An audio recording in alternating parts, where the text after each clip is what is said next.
Son zamanlar tez-tez belə sorğulara rast gəlirik. Kəmalə xanım, mənim doğum tarixim filan tarixdədir, amma vəsiqədə tamam başqa bir tarix yazılmışdır. Sizcə bu tarixlərdən hansı mənim üçün daha keçərlidir? Bəli, belə hallara çox tez-tez rast gəlirik. O zaman biz hər iki doğum tarixi ilə, yəni vəsiqədə yazılmış və o insanın öz doğum tarixi ilə analiz edirik.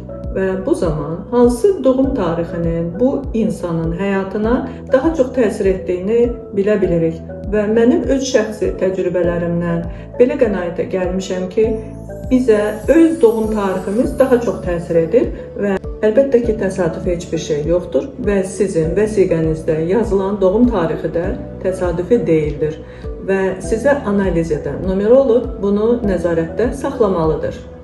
Və həmən doğum tarixi sizə nə dərəcədə təsir edir, o buna nəzər yetirməlidir.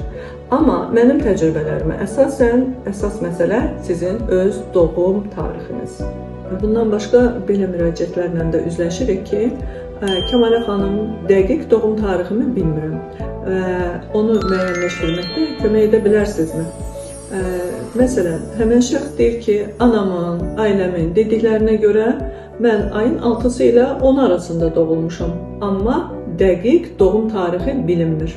O zaman biz nə edirik? Əlbəttə ki, bunun da öhdəsindən gələ bilirik. Biz ayın 6-sından 10-una qədər həmən adama analiz edirik.